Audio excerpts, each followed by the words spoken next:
Williams and Lennox Smith.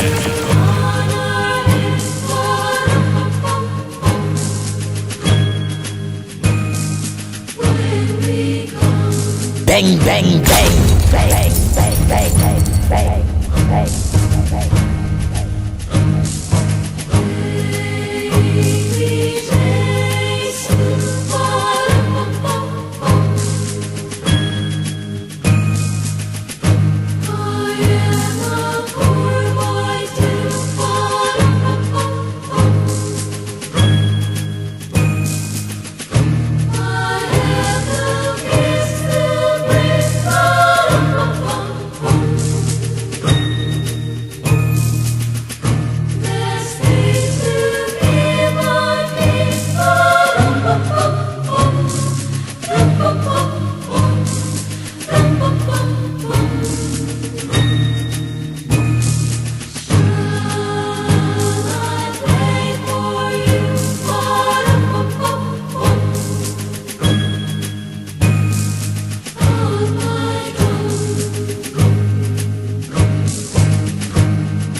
Andy Williams and Lennox Smith.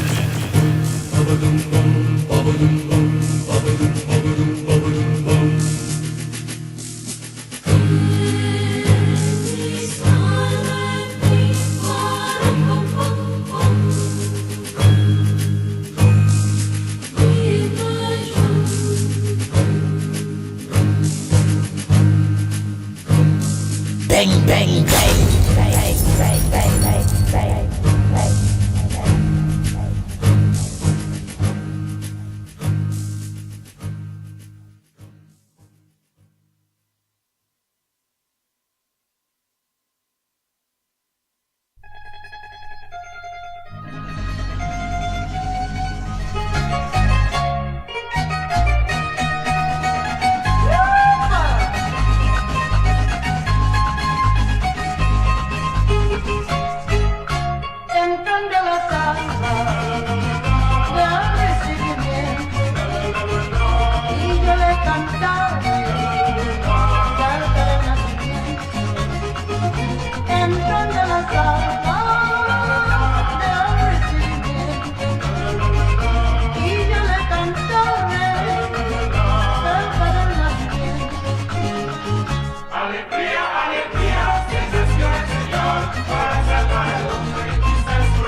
This is Caribbean Vibes. Alegría, alegría, que nació el Señor, para salvar el hombre, es su reino.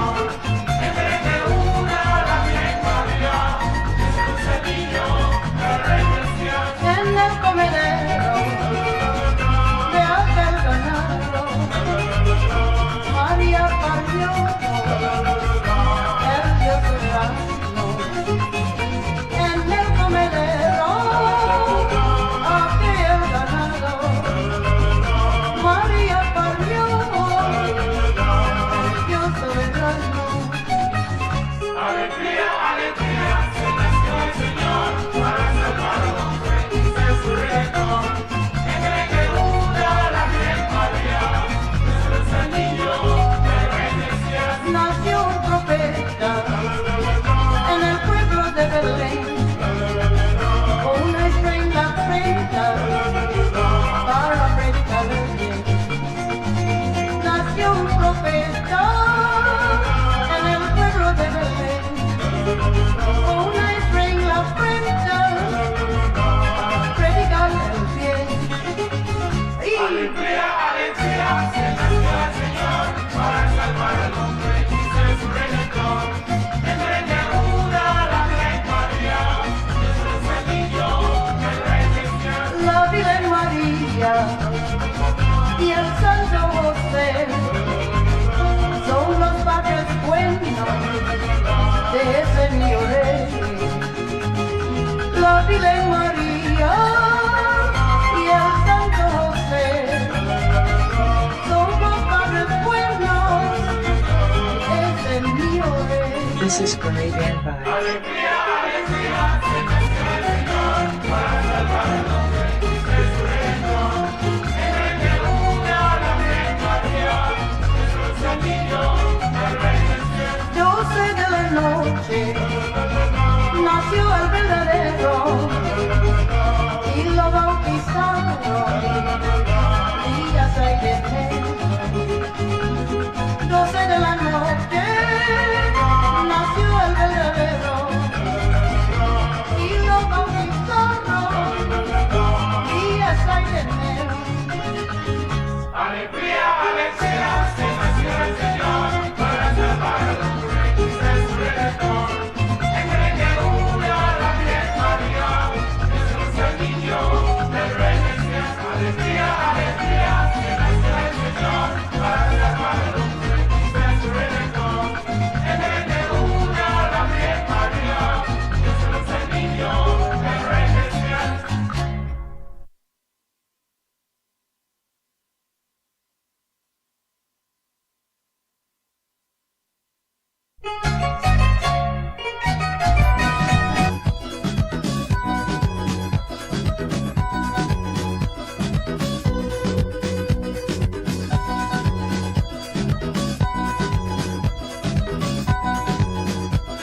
This is Caribbean Vibes. Mother of our firstborn king, conceived her first offspring, gave birth in Holy Land to this giant of a man. This is how she played her part by giving us a star. History books will all now show how much to her we owe.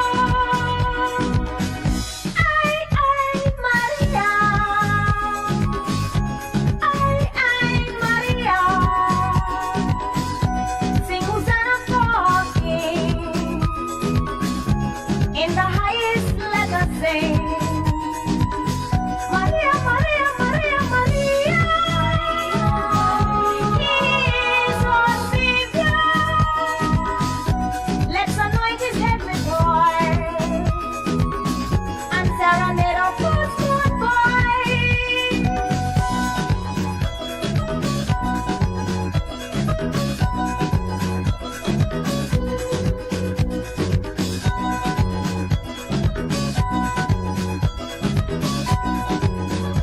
This is Caribbean Vibes. With some frankincense and myrrh, the wise men went to her. They departed their own way, avoiding Herod as they say. Then Mary fled the land to Egypt, child in hand, avoiding Herod all the way, who destroyed children as they play. Maria. Maria. Sing Hosanna for King. In the highest let us sing. Maria, Maria, Maria, Maria. He is our Savior. Let's anoint his head with oil and serenade our firstborn boy.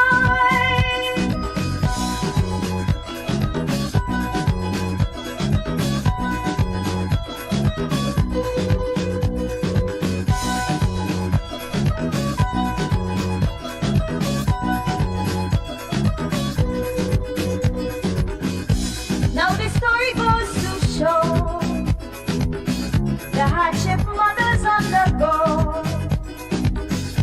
by preserving her firstborn. Her light she also shone, even to the very end. A mother's love she lent, and now all is said and done, gave her only begotten son. Maria. Maria. Sing Hosanna for King. In the highest let us sing.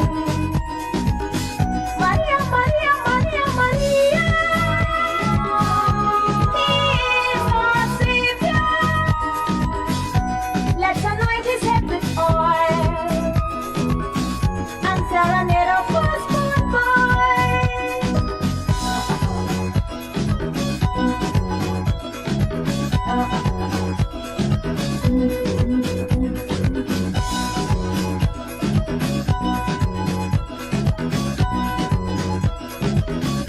This is Caribbean Vibes. Yeah. Don't forget, it's very important. No matter what you do in this world, we got to remember the firstborn boy. In this time, more than ever, we should give praises and thanks to the man, Most High. Oh yeah.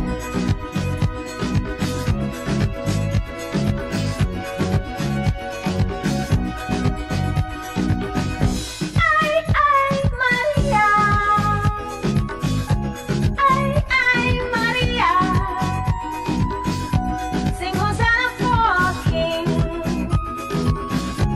In the highest, let us sing. Maria, Maria, Maria, Maria. He is our Savior. Let's anoint his head with oil and serenade our firstborn boy.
Report with Mikey K, Andy Williams, and Lennox Smith.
Sorry about that. Coming now?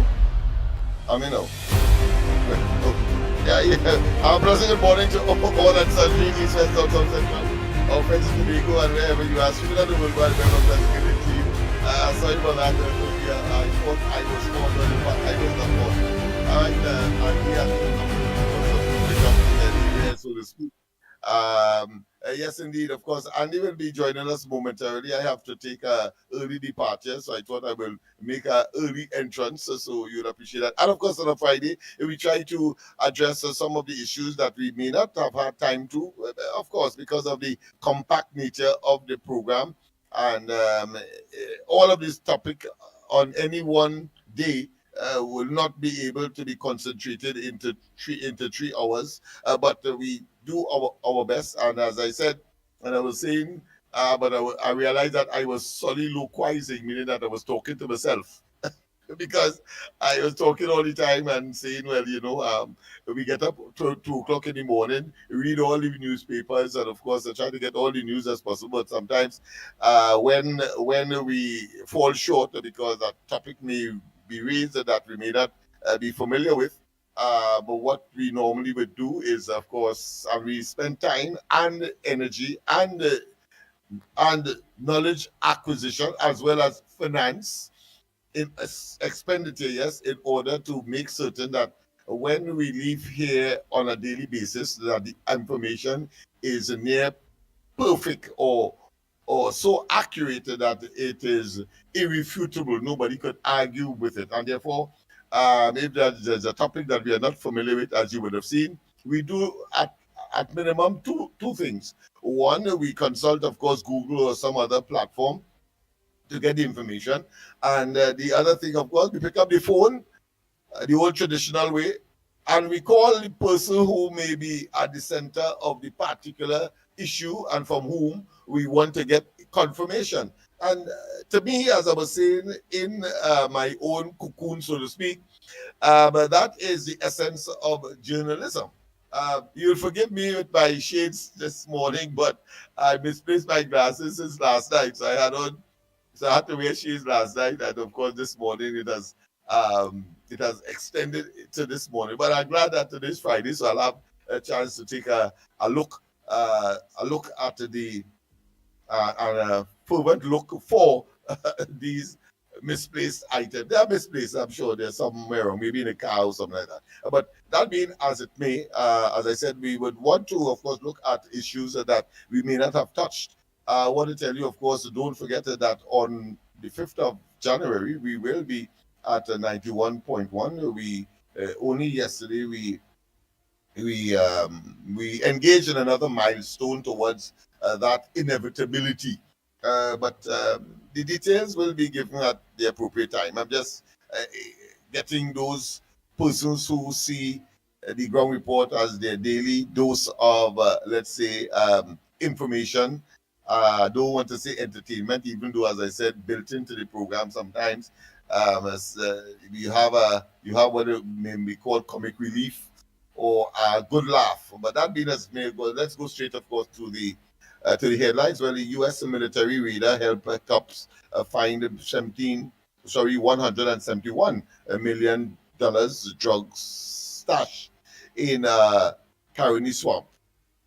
Well, and last night, of course, we went into details on that one because I think Mr. Diego Martin is a forensic man on this program, well, this and other platforms, and he did bring it to my attention last night on the corridor, and I had to say, well, it is ironic that here it is that there was skepticism surrounding the use of the deployment of the radar with respect, of course, to the kidnapping. Remember, they said, well, where was the radar when that took place? Suggesting that somehow, it was something that was an exercise in futility. And then the discovery of that large amount of drugs, I think in this case is marijuana.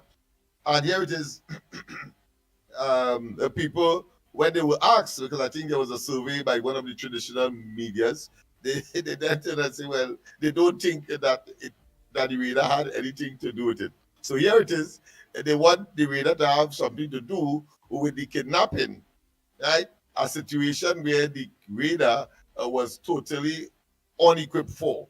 That is to say, that people who pretending to be ordinary fishermen, the radar can't determine what was in their mind to go on Monas Island and, of course, kidnap these people. Yet still, they expected that to happen as far as the radar technology is concerned. But you know, the radar working, doing what it is supposed to do, that is to say, to detect drugs and contraband, etc., on the waters and the maritime, what I consider to be assets, not assets, but maritime, natural borders and the spaces of Trinidad and Tobago. And here it is, they are doubtful as to whether or not it achieves. So you really can't please them. So what you do what you have to do. What has happened here, however, and I think that the Honorable Prime Minister has capitalized on it. And I don't want capitalize to be facetious or in any way blowing your own trumpet or taking it. I think she was very modest and realistic, and that is, she said that here it is, of course, the radar, she said, was to treat with matters such as that. And it has functioned in that capacity. In other words, recognizing the soothsayers frivolous, nebulous, nincompoopish, and irrational logic, as I've indicated with the previous example of the kidnapping and people expectations, that the reader will be able to avoid or avoid that. But they don't believe that the reader contributed to, even though it was said officially that that was the case, but they don't believe that the readers contributed to the discovery and the capture of that 171 million drug stash in the Caroni swamp. It can't please them. So what you do, you go ahead and work. Eventually, of course, not even the opposition, not even your opposition will take likely to that reality, to that revelation, to that disclosure, to that development. Because as soon as they say something is wrong and the prime minister and the government says something differently, that different thing is soon ratified by some incident, as is the case here with respect, of course, to the stash of drugs. The radar was there for that.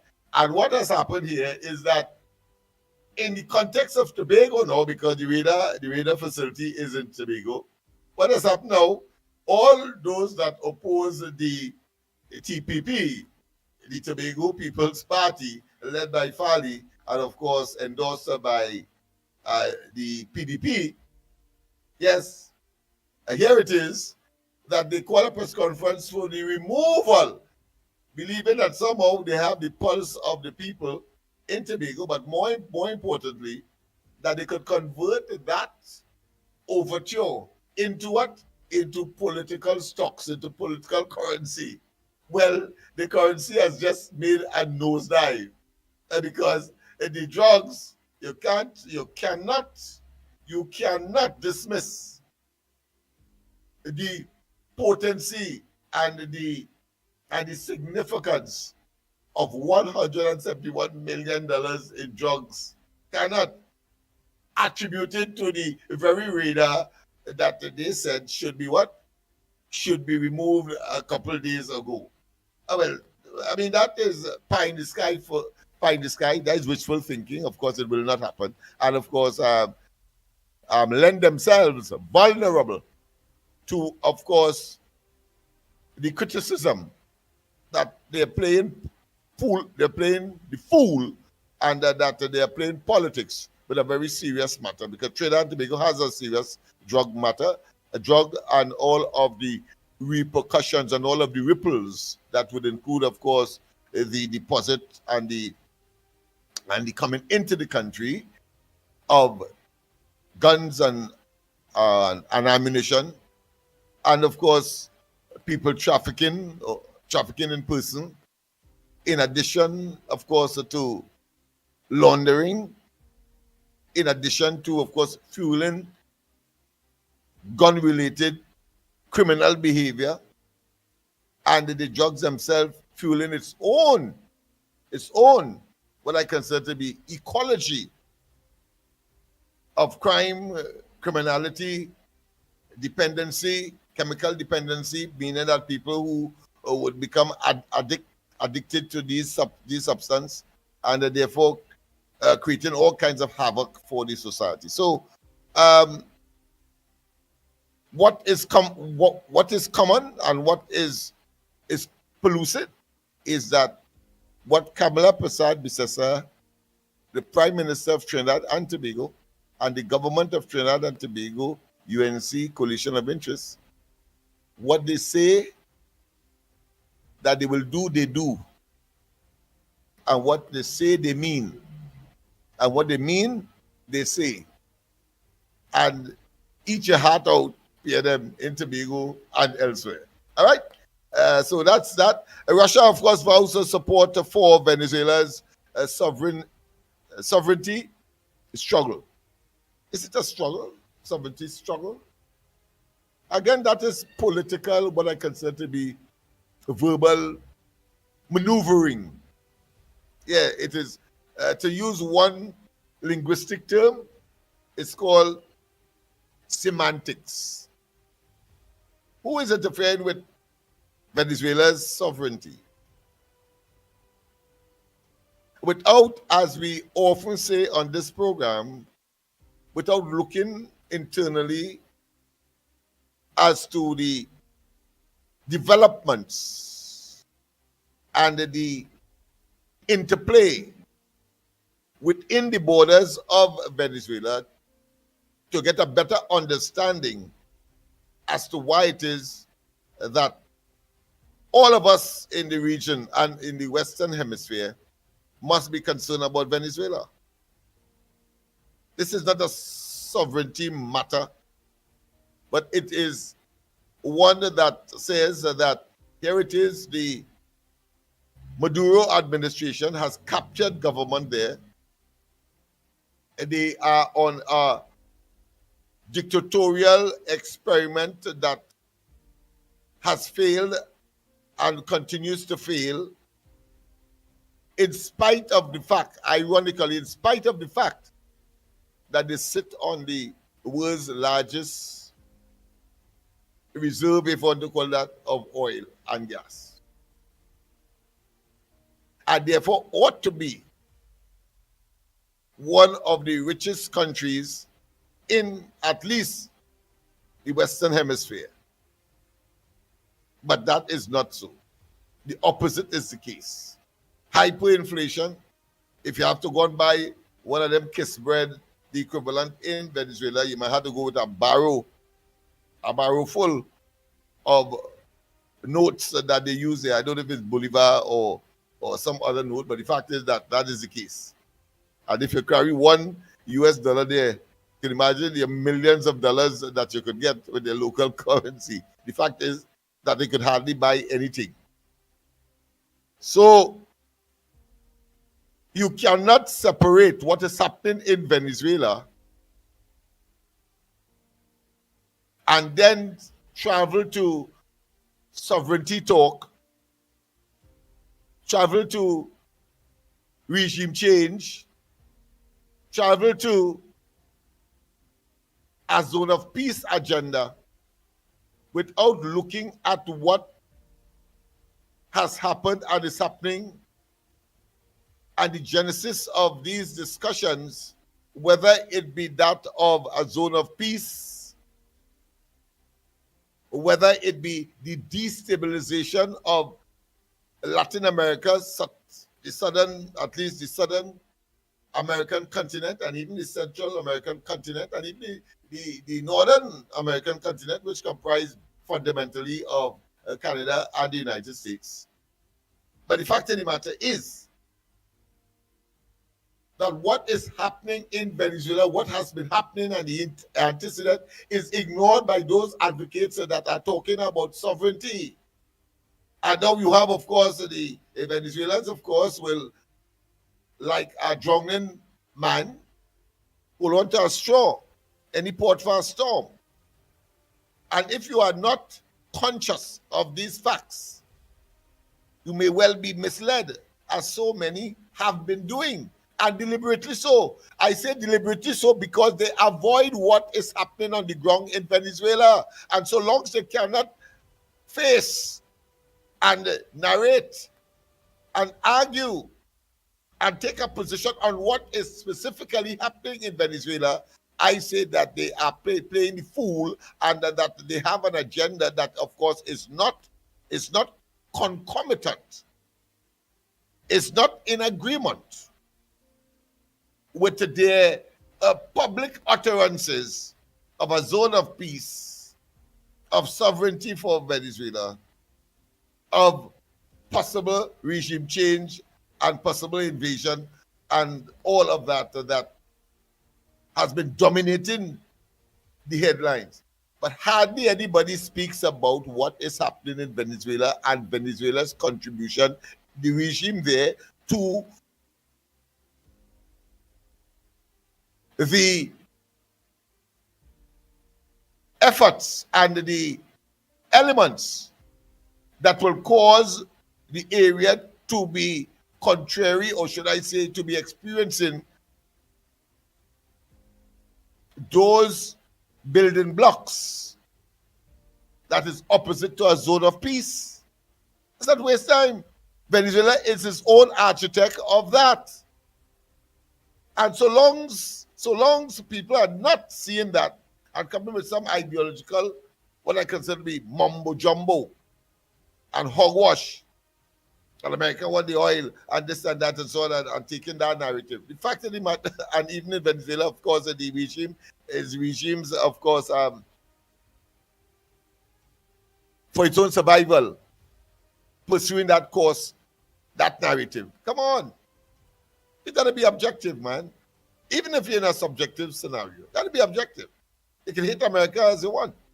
The fact is that what is happening in Venezuela is contributing, of course, to the disquiet and the destabilization of surrounding countries, whether it be Brazil, whether it be Ecuador, whether it be Peru, whether it be Chile, whether it be Uruguay, Paraguay, Argentina, Guyana,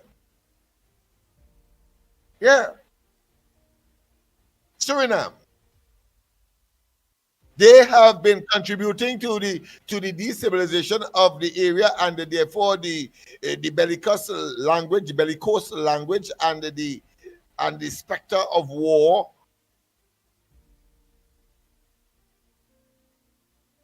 will be a discussion, will evolve in such an environment. All they have to do is call free and fair elections. It's obvious that the regime will change in that way. We saw it, of course, in the last election, but the regime there believe that it is so ensconced, it is so deeply rooted, and that it commands all of the major institutions of state, including, of course, those that have the potential, because it has the weapons, cohesive force to have the population submissive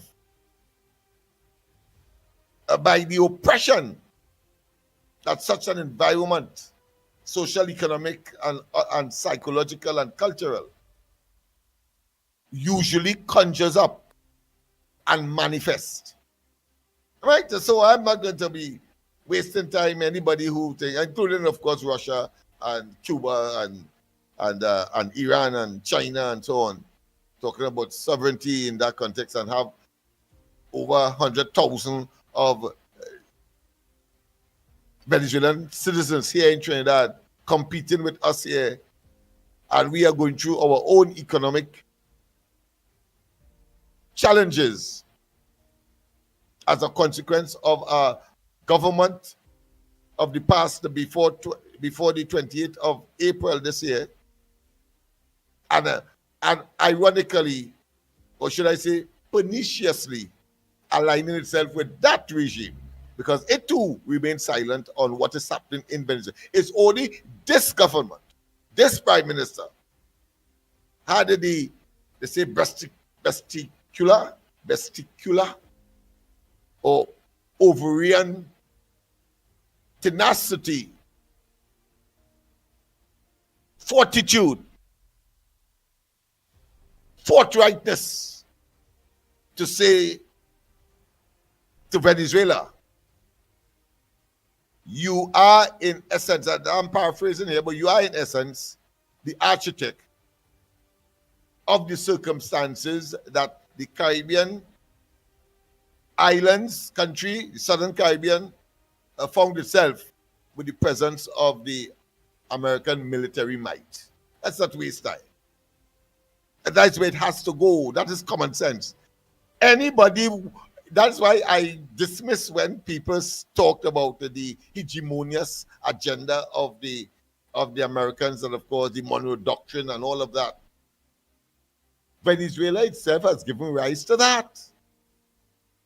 All they had to do is to have free and fair elections, let the process produce the leadership in the country, and everything else will fall into place. I'm not saying it's going to be honky-dory because they have a difficult climb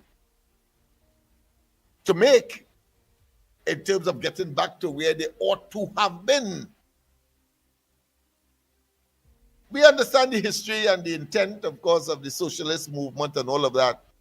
But you cannot have a socialist movement that is unsustainable or parasiting on other people's efforts. I'm talking about the oil industry there, what Chavez did and all of that, nationalize it and not paying the people, etc. When we nationalize our industry here in Trinidad, and you have to give credit to democracy and the understanding of what is required. There was negotiations, Texaco, etc. And of course, Eric Williams was the man at the helm of Trinidad and Tobago's affair. But they said go and pick up an army that you could, your police and your army, and just go on the people's compound, having of course made their investment and expecting to have a return on it. I just go and take the people thing. No, you have to negotiate to buy. So right now, of course, even in Trinidad, when Philip, I think there's a company called Philip, has a name like Philip, part of it. When Chavez and then took over the people's assets in Venezuela, only because it is located in Venezuela, they went and they take it over. Never compensated them. Never compensated them. So now things have turned and things looking a little more, what I consider to be salubrious for the company. They did, of course, file in the United States asking for the appropriate compensation for the assets that remain there. And when they realized that Trinidad and Tobago would have had some kind of relationship, particularly with the last administration, in terms of irregardless of what is being done in Venezuela, oppressing the people, Trinidad and Tobago's government then remained silent. No, even at the United Nations, seeing it as a sovereign state, see that non-intervention, etc., etc. What sort of bull? Nonsense. And you don't want to mention the fact that the people are migrating out of Venezuela in their millions, over 8 million of them. That in itself symbolizes instability and a potential zone of war, not peace. So they're telling me about. And of course, escalated into Trinidad and up the islands and so on. Maybe a reversal of what, or maybe a parallel to when Columbus had reached the New World in 1492. And he met, of course, the Caribs trailing the Arawaks. I suppose probably is that as they climbed or they went island hopping, so that by the time he reached and stalled that whole process, Caribs were being, of course, cannibals. they halt that process. But by that time, the Arawaks were in the larger islands because they were going up the road, and the larger islands are basically in the northern part of the Caribbean archipelago. And then, of course, they met the Caribs in the smaller islands, including, of course, that of Trinidad, St. Vincent, Grenada, etc., Dominica. Right? So that's a piece of history, but I'm just trying to make the comparison, frankly, about what the reality is and how people can mislead. And I want to tell you this as well, that a man who is saying, in this case, but I prefer to use the term doing because it's much more acceptable and people can identify with it, doing wrong and believe he's doing right, that dangerous man or woman, dangerous. But I think what is probably more dangerous is a person who is doing wrong, know that they're doing wrong, and still pursue. That, to me, is the greater danger. Greater danger. Don't tell me Abdullah and who again? The Emancipation Support Committee fella and others don't know what the reality is in Venezuela and the repercussions here in Trinidad, but they still pursue a course of action. I'm saying that they are stereotypical of the latter category of persons who are doing wrong, know that they are doing wrong, but still pursue it anyway. On the other hand, what you have are people who understands what is required, did an assessment, and on the basis of the knowledge that was just revealed in the context of what is happening in Venezuela, they then tell it as it is, to the chagrin and to the disapprobation of people like Abdullah and they, who want to lead us down a gum tree, a pick a patch, and telling us that is heaven on earth in a pick a patch.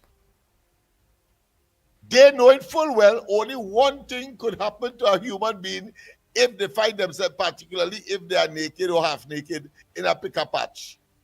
They know.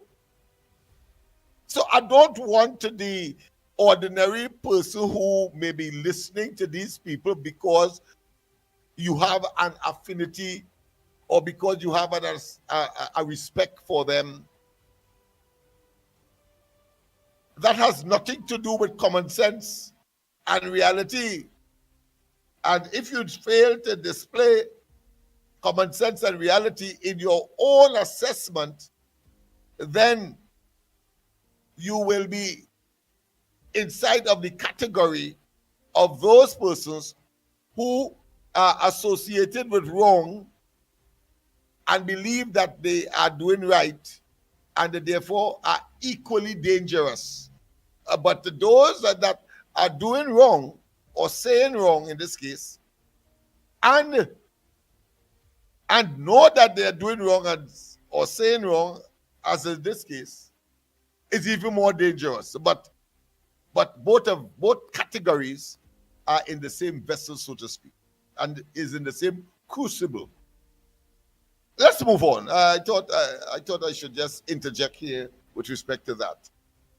Andy will join us. He will indicate when he will be coming on. Of course, all of you who are regulars, you know the time frame, you know the numbers and so on. I don't have to regurgitate. I'm just holding on. I'm supposed to have been in an engagement all now, but duty calls, and when one member of the team may not be able to be ready, and then of course another member of the team will have to take over. Don't be surprised if I couldn't make it, that Mikey just show up because that is the kind of commitment we have to you and to the delivery of the information that we know will ultimately develop the change that is required, the attitudinal change, the paradigm shift towards a prosperous, law-abiding, peaceful, progressive Trinidad and Tobago. So Russia is in support of Venezuela for obvious reasons. Birds of feather flock together, so to speak. All right, Roberts predicts TPP sweep in THA elections. Well, of course, none other than Adil Roberts. Last time I had to play him as well because I think, as I said, he reminds me of myself, but just that he's a little more pedantic, meaning that he will go into, if I'm using figures, I will use approximate figures. I will say something like about 5,000, 7,000, so. But he will actually give you the documented or the data figure, and you have to admire him for that, But of course, he has a knack for that, and you have to accept that. But the fact is that it doesn't take away the veracity of what is being said. I suppose a little more detail will suggest more in-depth and more attention paid to, of course, the details. Maybe I should adopt a similar approach, but in the fullness of time. We have very limited time on these programs, and therefore, of course, you don't want to say something to the percentage, to the actual percentage or the actual decimal point or figure. Guyana seized oil tanker was illegally flying our flag. But we did not, of course, in any detail deal with that particular story. So let me just reiterate to what and the genesis of it, and that is to say the United States did in fact, of course, seize a tanker, well known, well marked, well followed, well traced, and it appears from the information that they were taking off their transponder, or they were adjusting it. That is, to track a vessel. You call it a transponder. Yes, that's how a plane has a black box. But of course, in this case, what they have done is interfered with the transponder, so that if they really is in the Caribbean, they say that it make it look as though they are maybe somewhere in the Red Sea or the Atlantic Ocean. Yeah. So that was discovered, and of course, was carrying oil, I think, to some other one of the should I say the associated countries, the countries that would do business with Venezuela. So the oil itself would have been sanctioned oil, and therefore the Americans intercepted. I could imagine how dreaded and pessimistic those who would have been part and parcel of that venture would have felt, because some are saying, for example, the couple that would have been kidnapped, it may well be a circumstance such as that, but that's for another time. The fact is that tanker tried to, of course, camouflage itself to pretend that it is something else, and the Guyanese authorities are saying that we don't know anything about our flag. So they're flying a Guyanese flag, and for obvious reasons. After all, everybody knows that Guyana is the fastest and most rapidly developing country, GDP and otherwise, physically, infrastructurally, even though they have a population less than 1 million people.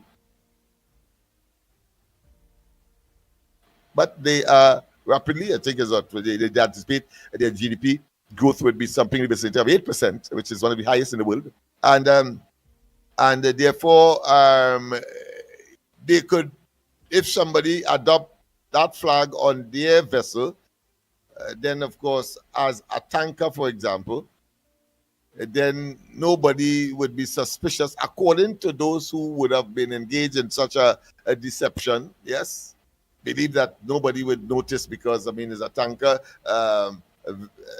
Guyana is closely, if not already, up to 1 million barrels a day of oil. So therefore, a tanker flying a Guyanese flag will not be detected easily. Well, they have bust on their average. They take the risk, and now it has materialized. And the Americans have it in their custody, and they will have now to look elsewhere for that oil or for another tanker, as the case may be.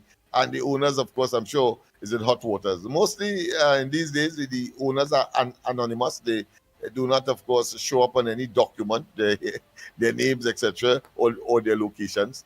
And of course, you consider that a loss. So usually they have a stockpile of money somewhere. They could, of course, engage in another venture if they so desire. So, so I thought that that was a issue that we did not touch during the course of the week, and therefore, required a little more meat on that skeleton, or that skeletal piece of information.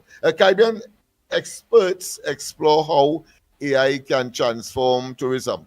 All right, that speaks for itself. Alexander, more readers needed across Trinidad and Tobago. And let me just read this one because I didn't get a chance to read it, but let me see if I could get into the details of this one. Until Andy presents himself, I indicated to him that I have to be out of here. So I don't know if I guest set up. So I'm talking that on air, but let's see. Alexander, more readers needed across Trinidad and Tobago. Set up here meaning to get stuck in today's, of course, doing today's program. Homeland Security Minister Roger Alexander has defended the recent installation of a radar system in Tobago and says if he had his way, more radars would be installed around the country. But at least on this occasion, people can't fault him for putting his foot in his mouth. Because so many people try to identify him for that, like the time when he blew some air in a bag and then, of course, gave it to them and say, of course, it symbolized certain things. And then, of course, in Parliament, he would say certain things that, of course, some may consider to be unintelligible. But what we know for sure is that he is the minister, and therefore, of course, the UNC has a program to reduce crime, and he is the Homeland Security man, and therefore, of course, we just have to follow because that is what we are. That is what we are saddled with, and of course, when compared to people like Gonzalez and Stuart Young and Dylan, but you know that he is far ahead of these fellas collectively and individually. But let's go as far as his job is concerned. You could say any other thing about him, but what is critical is that he knows his job and he can do his job, and that is what we want for Trinidad and Tobago at this point in time. All right, he made the comment while speaking to journalists outside Parliament on December 9th about the recent kidnapping of businessman Derek Tordier and his wife from their home on Monas Island. Tordier and his wife, Clarabelle, have been missing since December 6th.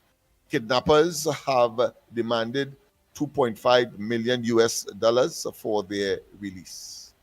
Alexander said technology such as the radar could definitely help protect citizens living down the islands. Yeah, we have to take a stance against that type of behavior because who knows, these persons could have come in the area on a boat and abduct citizens of this good land. Well, again, while he was talking generically, I mean, I could extrapolate. I could see somebody saying, well, because we have said earlier, and it's logical, that if a person pretends to be a fisherman and wanders into Trinidad and Tobago's space waters and to kidnap, it's very unlikely that that a radar will be able to pick them up. But of course, if they have contraband for which the radar might be programmed to detect, but then it's a different story. All right, maybe the radar might pick up, for example, the language that they're speaking, in Spanish and so on. But I don't think that will raise suspicion so as the law enforcement agencies in this country or the Coast Guard to move into action unless there's some definite sign that there is something untoward, and it has to be more physical than anything else. So a stash of drugs, for example, will certainly meet that criteria. But that being as it may, of course, he said it could not be back to business like everything else is normal, given the safety issues facing citizens. We see the same thing happening every day, boats coming in and we don't know. This is why we are trying to strategically organize technology at its best in order to prevent these things from happening, unquote. Alexander suggested there should be multiple radar systems installed around Trinidad and Tobago. Having said that, of course, I had to pause because remember Manning had boasted that you have 365 degrees radar. You had, of course, a blimp in the sky, and therefore crime would have, of course, been subsided. Well, of course, it proved to increase. And what we concluded with that kind of development, and of course, don't forget the amorphous or the elusive OPVs, that because it was never deployed and therefore would have been unsuccessful, but because it was never deployed, just as how the Revenue Authority was never deployed, the PNM can boast that it would have been successful. Let me repeat. I mean, these people are marginal. What they have deployed, right, has failed. The 360 degrees that Manning talked about, they blimp, they scrap it, they land it and they scrap it and sell it, of course, as scrap. I don't know how a balloon could be sold as scrap, but I suppose it may have use to others. So what is scrap for some is a utility for others. But the fact of the matter is that the only time they have some kind of window of success is when they have in mind to do something, and because it was not done and a new government comes into play, they then say it would have been successful. But that which you can palpably, you can tactilely, you can evidently, you can feel, touch, use your senses and your intellect to assess, fail. They don't focus on that at all. Because the logical conclusion is this, that if you failed with the 360 degrees, you failed with the blimp, and what was called then project or operation Anaconda, remember that? All of those things failed. Instead of having a reduction, you had an exponential increase in murders in particular, because that is where you go to measure the level of security and efficaciousness of your security apparatus that is designed to be deployed and to, of course, protect citizens. And you have an exponential increase. But you want to insult our intelligence, as we saw recently with in the debate with respect, of course, to the 2026 budget, 2025-26 national budget. They bring in something that was never tried and tested, and where there appeared to be some level of success, what I consider to be not ephemeral, not limited, but inchoate, halfway. I'm talking about the property tax. They collected some tax and they said, well, listen, that would have been very, very important for Trinidad and Tobago. But the basis on which they brought that tax and all, everything they do, they touch, there is always something that is sinister and something that is not right, is not appropriate, is not efficient to manifest the objective by way of their verbalization or their introduction to the population. Yes, the 360 degrees radar system under Manning was supposed to detect and to avert and to reduce murders. I use murders. I don't want to look at the other serious crimes, but I think murders will resonate with us because it has been increased. And I want to make a point ultimately, but the fact is, it has failed. The blimp has failed. Anaconda has failed.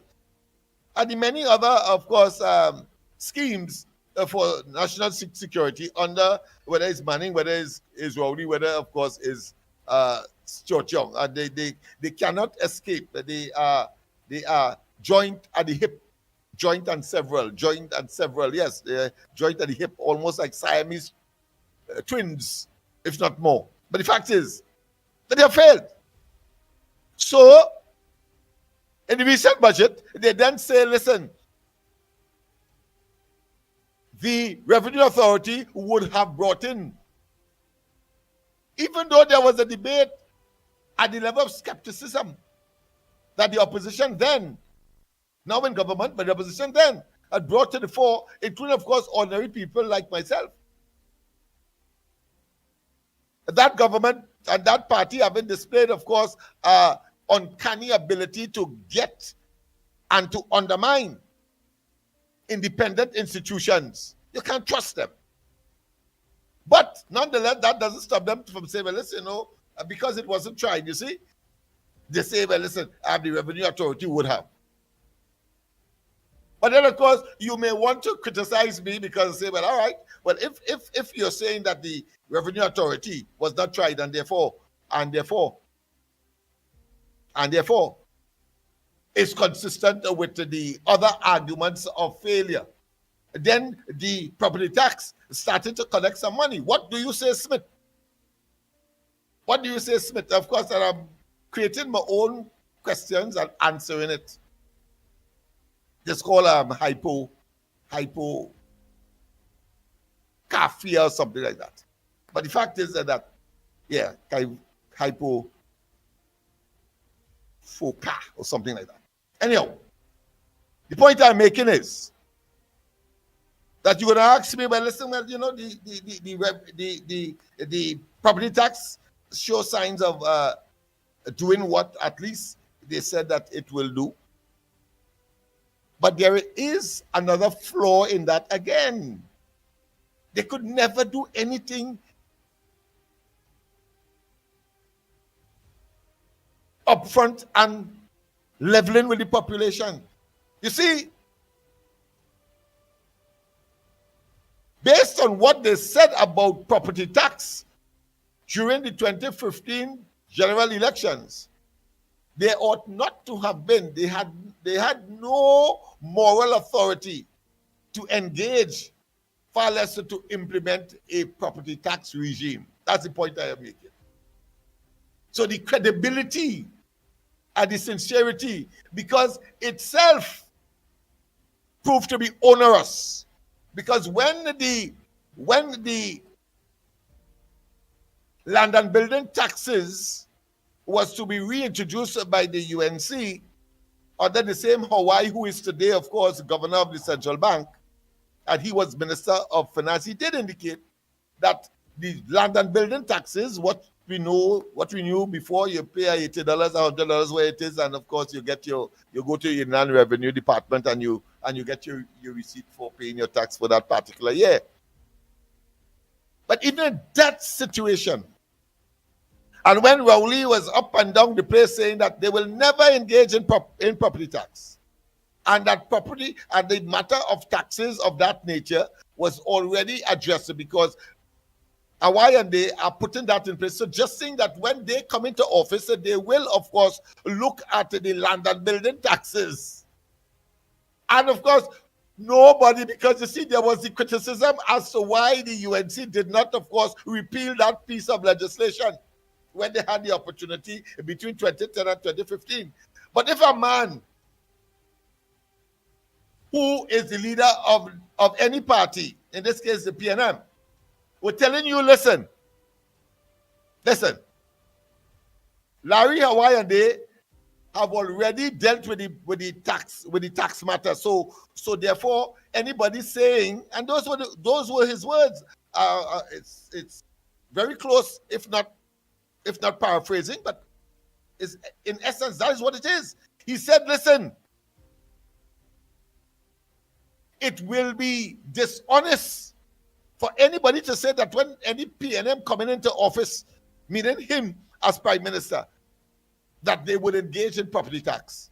Robert said that his word was hedging, but Robert took over the podium, took over the mic, and said that. And he talked about the famous Ramadan and all of that. But the PNM will never engage in property tax. And again, we saw when in 2008, 2009, when he was coming up against Manning, he said that not one of his constituents could afford an additional $100 on their tax when Manning had decided, of course, to bring the tax into fruition in that particular budgetary period. He only said so. The point I am making here, and I'm not here, even though, of course, my preference is for the operations and the policies and programs of the present government and the support I give indivisibly to the present Prime Minister, Mrs. Kamala Persad-Bissessar, the UNC and the coalition of interests. But those are the reality. So then, he said that tax will never be implemented. So thus my argument with respect, of course, to the floor, in spite of the fact that property tax might have shown some element of being successful, the fact is that the PNM had no moral or ethical authority to engage and therefore deceive the people. That's the point I am making. So there's always some impediment, some slipshod, some chicanery they engage in order to, of course, get their way, get into office, and then, of course, betray the people. So that's a betrayal. And for those, and I always wanted to get an opportunity, of course, to say this. And for those who were saying that the UNC had the opportunity, I mean, they had a massive mandate at the time to repeal that piece of legislation before, of course, it had to come full circle, and they, of course, do it as they came into office as part of their promise, unlike the PNM, who promised not to implement, but did it. There are 2 points I want to make here with respect to this particular matter before I move on. And one is that if I was the current Prime Minister, leader of the opposition, and Prime Minister who called an election in 2015 at the end of the 2010-2015 term of office of the UNC, and of course the partnership it was called then, and I hear the leader of my competing party, the party most likely would have replaced me, saying that we are not going to, so consistent with my policy as Prime Minister, or let's be more specific, consistent with what Kamala Persad-Bissessar as the Prime Minister at the end of the 2015 and therefore before the general elections then, if you were her, if I was her, I'd be saying, like, we are on the same, we are on the same trajectory, we're on the same path, and therefore there is no need for me to make that a priority of repealing it. No, that's human nature, and you have bigger fish and other things to treat with. Why would I want to? Because the leader of the party, Rowley, said that they will not engage in property tax. So I've given you, of course, the flaw in that potentially successful initiative, because all the rest have failed. And then you have another one, of course, another one that was never implemented. I'm talking about the Trinidad and Tobago Revenue Authority, and they're still telling you that would have succeeded. Against the background of the plethora of things that have failed, that they have been implemented. Yeah, that's the point I am making. So I've defended, of course, the reason why, for the first time probably, why I was Prime Minister then, I would have taken Rowley as his word. Because remember, Rowley was not yet a spent, obnoxious, evil, diabolical, wicked, vindictive element or individual as we experienced between 2015 and up to the 28th of April this year, you know. Remember that? He was a fresh, minted, he was prepared to tackle his boss on the basis of corruption and nepotism. He went into Parliament and let it loose. He gave us all of the inner runnings of the PNM, not knowing that when he would have gotten his opportunity, he then exacerbated. He has now become, of course, the most corrupt prime minister, leading, of course, a corrupt team of persons ever.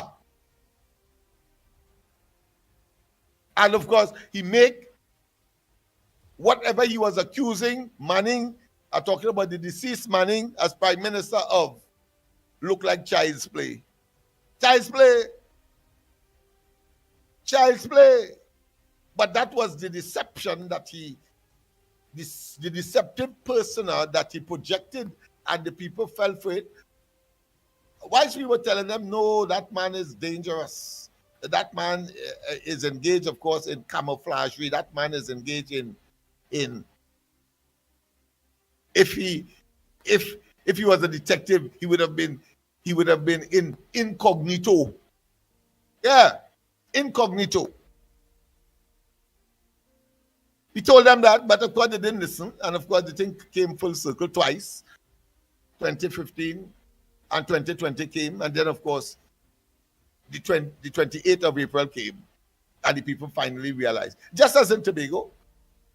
And the Bible, of course, is replete with instances like this. I mean, Moses had his challenges, his travails, leading the people of Israel from bondage towards the promised land, and he got no end of problems. Well, of course, that is the price that human beings pay collectively for, of course, not being constant and observant as to the dangers of individuals. And I want to say that I am not blaming anybody here. I want to tell you that, because of course the very intelligent people of Germany got tied up too with Hitler. That's all. So who are we? But thank God the 28th of April came and we did what we had to do. So I thought what that's the point. But another point that concerning of the property tax and the position of Hawaii when he was Minister of Finance and under the Kamala Prasad Bisasa administration, by the time 2015, the year 2015 came around when it was time for elections, is this. And again, deviates from the implemented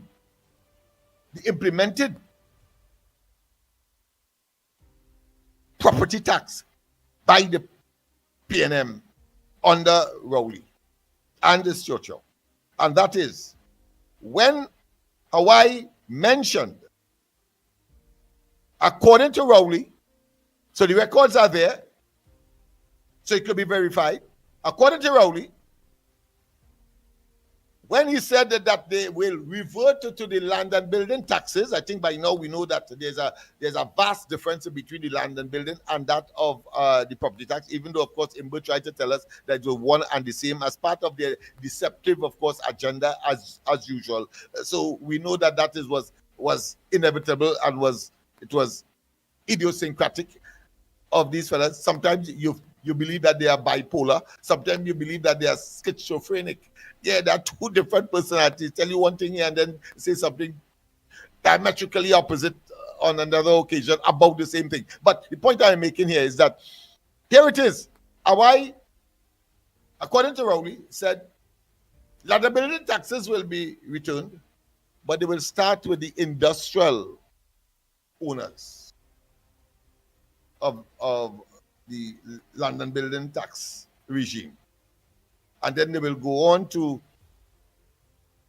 the agriculture, and finally they will graduate to domestic. And that is significant. Significant once again. Because in the Rowley already deceived us by saying that he will not implement property tax. And having implemented property tax against what was delivered and expected of the population, having won the elections in 2020, I should say questionably, and with a further reduced minority. Yeah, I had to say it that way. Because I mean, you get only 23 seats, and you get like if you had a landslide, you get 22 seats, and you get worse. All kinds of things that you're doing, interfering with the president, interfering, of course, with the what? With the Police Service Commission, interfering, of course, with the integrity of the DPP and its department, criticizing that you put out a bill, you put out money for you put out $55 billion on a building on Park Street. Nobody asked you. You didn't communicate with the DPP, but you put it out. And of course, if you drill into it, and I'm sure that the evidence will eventually come out, you'll see some friend or some partner. They love real estate. Of course, the most conspicuous of them all is that of Al-Rari. But the fact of the matter is that here it is. You see a more passionate, a more considerate, a more realistic approach to putting or relieving the ordinary person from the pressures of a one salary that has to spread over all of the things that are commonly known for reasonable existence in a contemporary Trinidad and Tobago and world. So the UNC would start land and building taxes, but with the commercial people. One may say they will pass on the price of it. One may say that the elasticity of demand may not cause it to happen in particular instances, or the amount may be so negligible that there was no need, of course, to burden the consumer. But that is an argument that one can take, but you don't take that because you have to find taxes. Every government has to find taxes to deliver services and goods to the people. But the point I'm making is here it is that they have taken an approach that does not put a burden on the ordinary citizen, the householder, the single salary person. In the case of the property tax, they start with the householder, the single salary. PNM, Rowley and they could have said, let's put that burden on the business people. And of course, the argument will obviously come up that the businessmen will pass on the results or the increase to consumers. But at least the consumer would have had an option to say, listen, I ain't buying again. Of course, depending on the commodity, because if it's something that we use that's a staple. But then, of course, the house of we are entrapped into, of course, purchasing for consumption purposes. I'm talking about for food, but it does not take away the fact that it is much more reasonable and much more logical and much more common sense and much more what I consider to be salubrious, much more humane. Much more humane. That's what we are talking about. And therefore, when they say bluntly that they're going to start with domestic households, then you know how insensitive, how inhumane, and how dangerous, and they clearly turned out to be the existential threat to Trinidad and Tobago in more ways than one. Our economy, our democracy, our trust in government, our ability to, of course, feel like human beings and feel like nationals and feel like contributing citizens, because they try to make us aliens in our own space, in our own country. And then they pile on, of course, the pressure by telling us in their usual deceptive way, and nobody believed them. When, of course, they started to have consultations for the possibility of raising what? Electricity rates and water rates. We know that what would have come out of that. It's just as so, of course, they brought to the parliament, having, of course, sat at the level of cabinet, and bring to the parliament for ratification the increasing in their respective salaries. That is how they operate, did and will operate. They should get no chance. And the little pain, if you want to call it that, the little non-expectations, if you want to call that, of closing down URP, CPEP, etc., for those who were genuine and really, of course, seeing that as some kind of subsistence support for their daily existence. And I of all persons, will know and understand that. I'm living in it. I am broadcasting from right here on George Street. And I understand the pain, and I understand the increase, of course, in petty criminal behavior, etc. But the entire process is one clearly that demands a certain amount of patience, because it could not, the system, the people could not accommodate any longer those elements that would have been exploiting the system. And when you're going home with about $700 a day, going home with 20,000 and 10,000, etc., because they have set up a mechanism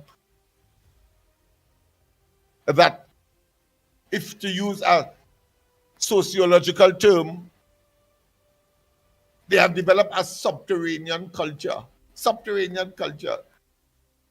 Usually a subterranean culture is a bad and pernicious and ultimately dysfunctional process created by some human beings that want to get more than their fair share. So what is required? Of course, it requires patience. On your part, it requires, of course, creativity. It requires, of course, if you had a spare, let's say, room, and there are people out there before that, you could have carried it, you could have taken care of it, and so on, and leave it empty. You may want, of course, to rent it out. But those who do not have that, They would now have to depend on, and are using some very practical examples that I've seen, friends who may still be working and want, of course, to contribute, or they may, with little savings, and if none at all, still have neighbors who will give a little bit until, of course, the objective of full employment is realized, even without CPEP and URP and these make work programs. Because the philosophy of this government is what? To have decent work. And decent work means, among other things, that you would be able to go to the bank. I know many of you relish that possibility of going to the bank and saying, well, listen, I've just gotten this apartment for $100 by the government, and I want, of course, to go into business, and so I can use it as collateral because I have a 99-year lease. Government can't sell government land, but they could. There's a term they use, lease it, as the agency does, but it's yours essentially. And the bank recognizes that, and therefore they will use that as collateral in order for you to get the loan. Again, of course, there's a pooling of resources, a pooling of understanding, pooling of making certain that people survive. It may even mean shopping less for clothing. It may mean, of course, doing less groceries, or pursuing a course of action based on needs and not on wants. It may mean going less to Kentucky and Royal Castle and so on. I've seen it happen. And of course, going more to the meat shops just on Prince Street here and elsewhere, and looking for bargains on social media and finding themselves there so they could buy 4 or 5 and it will last you for the rest of the month, as the case may be, until something pops up. That is the Stoic approach. That is the existential approach. It's a philosophy that says the latter is that you're a human being and you have to adapt and adjust. And because you're in poverty, it don't mean that you're going to spend all your life in poverty. You have to have a plan, of course, and all of the other ingredients to get out of it. The Stoic approach, of course, is that you engage in minimalism. Minimal. The big lavish meal that you want and go down on the avenue, and so you may cut out some of that.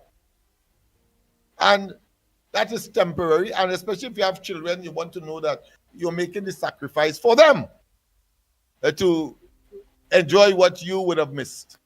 That's part of it. It depends on your situation. If it is that you believe that, listen, I'm here today, I want to live it up, then you also have that option as well. So there are many ways, of course, to survive this challenge that we have before us. I've been talking on a daily basis to the kids and the young people around. We have gotten some successes in terms of some employment opportunities, but when one compares it to the demand, demand far outstrips supply. But I'm optimistic that as the economy improves, as we get to the oil refinery back on even keel, as investment comes in, as we free up the ease of investment,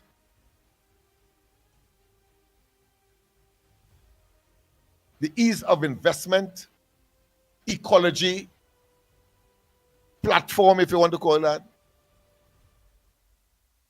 But the fact of the matter is that you are seeing signs. And what is critical is that when the government speaks, whether to the Prime Minister, to any other of its ministers, and I consider myself part of the government, even though I don't have a formal portfolio. But when we speak, therefore, we speak with the highest degree of sincerity, commitment, and dedication, with a vision to ameliorate and to increase not just security in terms of making you comfortable. You can walk the streets and eliminate, of course, the criminal elements. Criminal elements are part of the community. I accept that. In fact, let me tell you this. I have a letter in my possession now. I'm not going to read it because I think it would be disrespectful to the address E people to whom the letter will be sent, and that is to say, the current Chief Justice. And what we observe here, Nelson Street, Duncan Street, Piccadilly Street, and of course, not too far beyond that, the St. Paul Street and St. Joseph Road, etc. So we are at the heart of the concerns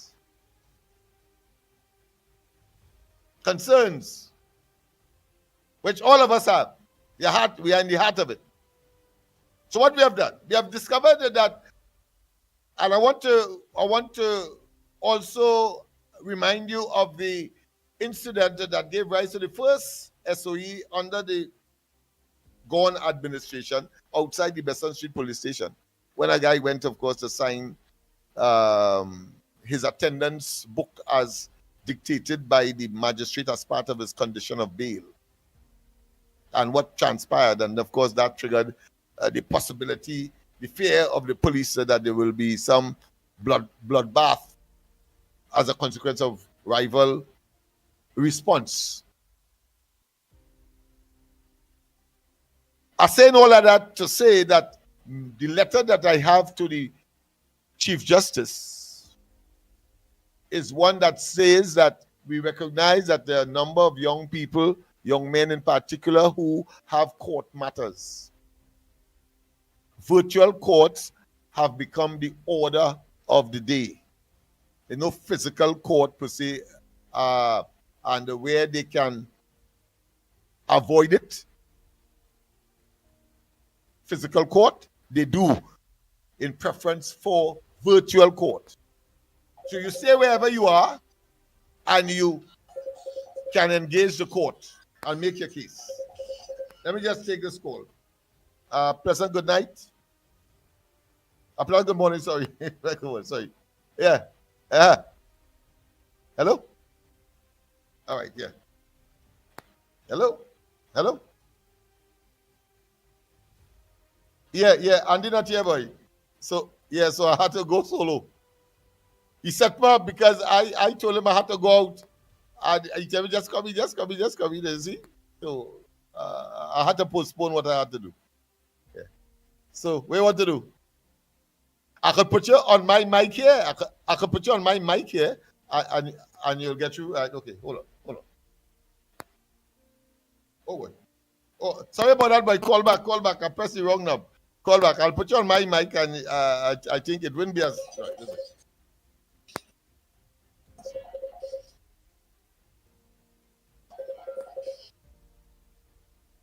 Sorry. Let me see if we're gonna get Kingsley is on the line, and Kingsley, are you hearing me? Yeah, I hear you clear. I don't know if we're getting. All right, good, okay. Well, make a contribution. I'm sure, because remember, I am away from head office. I'm away from master control. So let's see if it's going to work. But go ahead, make a contribution. I know. Yeah. You're hearing yourself? You're hearing yourself? Yeah, I hear it clear. I want to make sure it's going through on my sector. Right, yeah. And they're hearing you. You're hearing you as well. You're hearing you in your sister. Right, good. Go ahead. Well, go ahead then. Then we cook it with oil. Go ahead, yeah. Yes. Let me say good morning to Trinidad and Tobago. Good morning to the Caribbean. Good morning to the international listeners. And it hurt me to see how much people sell out this country. I'm a brother. to see how they sell out this country. I want to say this, if I was next to the minister of defense of Venezuela, I spit on him. Knowing the history, China belongs to Venezuela. This man needs to apologize to the citizens of this country. I cannot believe that there are people saying this in this country. The only song they want Venezuela to take over here. Because Kamala was the society prime minister of China and Tobago. Yeah. Then you saw the proof of that, you know. Yeah, obviously. I mean, it goes without saying, but go ahead, Mike, man, yes. Because that's what no history said that. No, wait, we get one from you trying to bully us, you trying to scare us. I want to tell them that it's treason. People of this country who tell us that it's treason. And we go put in Woodford Square. We go put all in Woodford Square, like treason to the highest degree. You think that American Venezuela belongs to America, and the people of the government and the opposition will unite to fight for that one, because Venezuela belongs to America. Venezuela belongs to the people of Venezuela, and that's what Trump is trying to do: give back the people of Venezuela, the country. He don't want that country. He's trying to give back the people of Venezuela, the country, because Maduro kidnapped the country, have the country under the dictatorship. I can remember when our media personalities leave there to go with Dr. Rowdy. That's the first time I ever traveled with the Prime Minister of this country, because when Kamala lived in this country, she always carry media in she last from 2015, and now we know she went in India, we know because she used to carry the mainstream media anywhere she going, or she playing to cover and let us see all the business she did. In the last 9 years, Dr. Rowdy and Totem will lead this country. No media personality. We have to wait for it here because of the hiding. And when we have to defense with them, but they can push them out of the room. I can remember that. Push or lock the door because they don't want them to know the dirty deal signing. And I want to hear opposition is saying about the Minister of Defense claiming that Trinidad and Tobago was a part of Venezuela, or Venezuela owned Trinidad and Tobago. It is a disrespect. And it gave us now to stand firm with America. It gave us now to make sure that we have more jet planes and boats and water here, because if it's China, we could pick them up. We could kill them. Because you cannot say nothing. We're not dying now. You think you could believe me? You think I'm a preacher in this country, but I'm ready for them. The same way I'm passionate with Kamala, I'm passionate with Trump, I'm passionate with Trinidad and Tobago first. Because I don't have a passport. I don't want to leave here and go to Africa. I'm a black, proud African man, and I'm black. I'm African and I'm proud. I will not change my color for the world. I'm happy God make me black. I'm so happy God make me black. Because we can't have people like them. You know, my country, I born in General Hospital, in Boston General Hospital. Next to the screen, Mother Park. My information, my blood is here. I don't want to go up. I love America. I love Trump policies. But I don't want to go to America. I never go in the embassy for a visa yet. I don't even have a passport. Because I don't want to leave here. I want to go to Africa.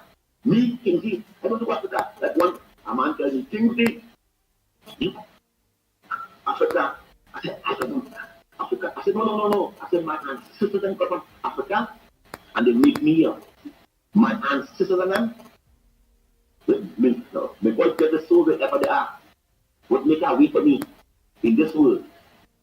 But I am not, I did not born in Africa. I born in Trinidad and Tobago. This is my homeland. And when I did, I want to bury in Trinidad and Tobago. Nowhere else in the world I want to bury. I love this country.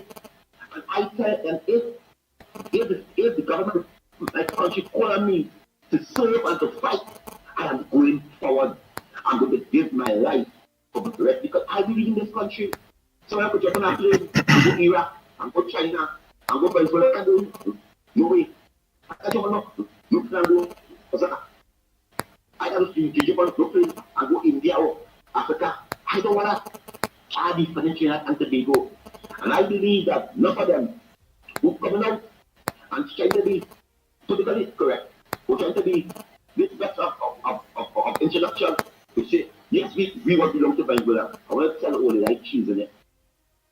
That is treated to the highest degree. And the only song always saying that because the mother of the nation, the queen of the Caribbean in power, if Lord in power, we will never send such a thing.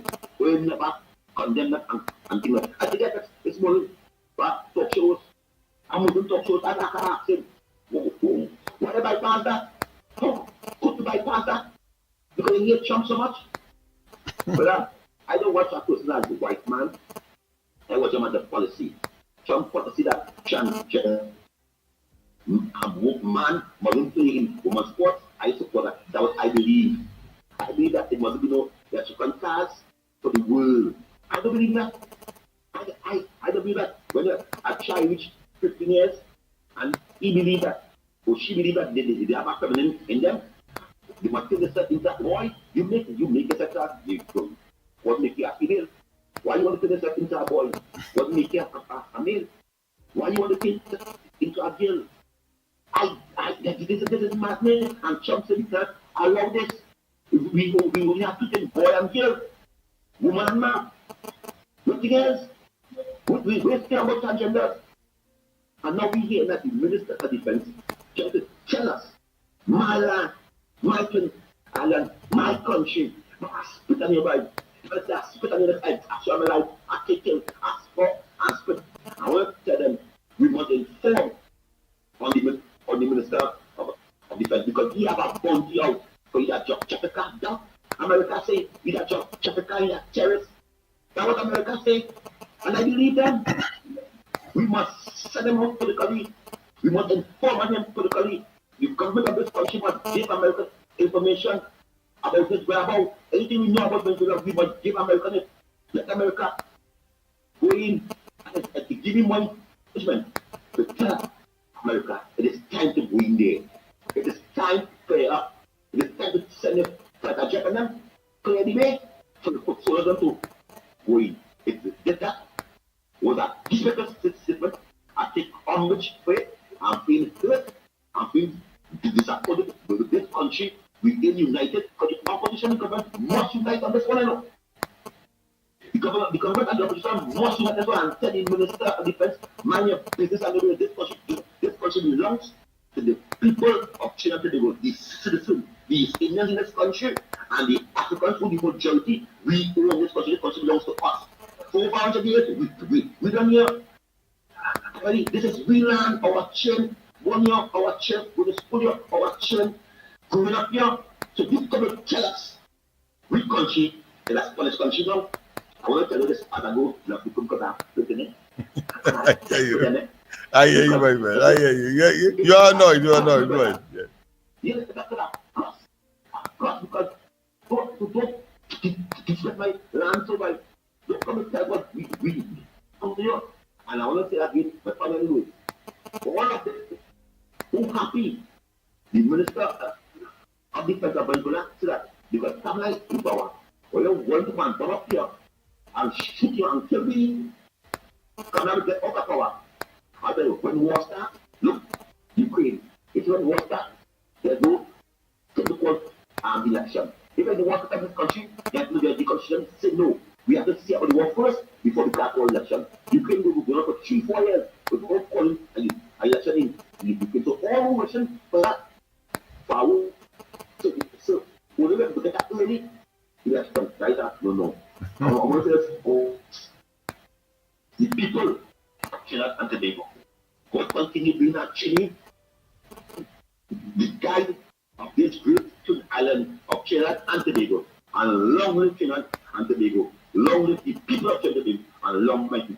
Who is need in the books. Thank you very much.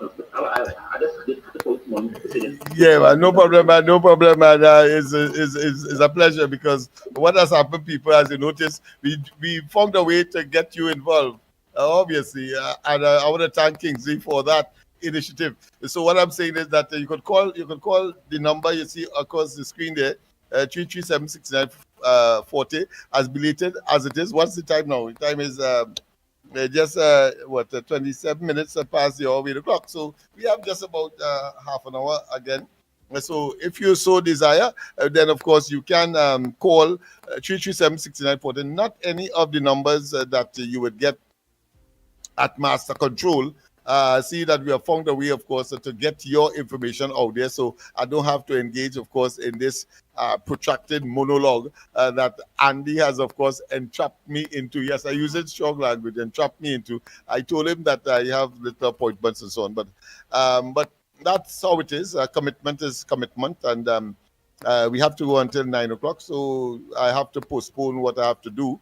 I should be at a certain part of the country, another part of the country, far away from here, all around now. But that being as it may, I will make the necessary adjustment. That because he will do the same for me. So I will not in any way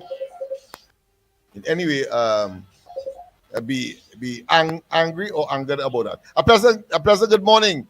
Welcome. I think it is the corridor. So don't vex with me if I say a pleasant good night. But go ahead. Good morning, Dr. Lennox. Yeah, good morning to you, my friend. You hear me clearly? Yeah, you clearly. And are you hearing yourself clearly? Because it's the first time. Yeah. Right. Okay, good. Yeah. You know, the first time I called for a long time, I called because you on the I know you're on the on the ground report. Yes, this is the ground report. Yes. Okay. Now, I want to comment on something here. Yeah, go ahead. Trying to do the last caller there. Yeah. Now, the Venezuela Justice Minister, Mm-hmm. and I saw it on the real show Breaking Dawn. Okay. Right. TNT is Venezuela's territory. And Guyana Essequibo has always been Venezuela's territory. So I'm asking myself this question. Now I know the PNL loves to call press conferences, right? Yes. I'm talking about sovereignty. Yeah. Yes. Right. So I wonder if they will call a press conference with this very matter. Because I want to know how come my country, where I was born, is Venezuela. And as the last caller said, they will have to join up with the government to have a say on this matter. Because I don't think it's the first time that the Venezuelan Justice Minister made a comment. And everybody stayed silently. So I want people like Rowdy, Penny, Young, David Abdullah, and this man, the what's the name? Emancipation Support Committee. Emancipation man, yeah. And also the human rights society that we have. Yes. That movement. The mainstream media should be asking them these questions also. Whether it's CD6 or Guardian media. So I will stop it. Yes, indeed. Nothing more responsive. All right, yes, man.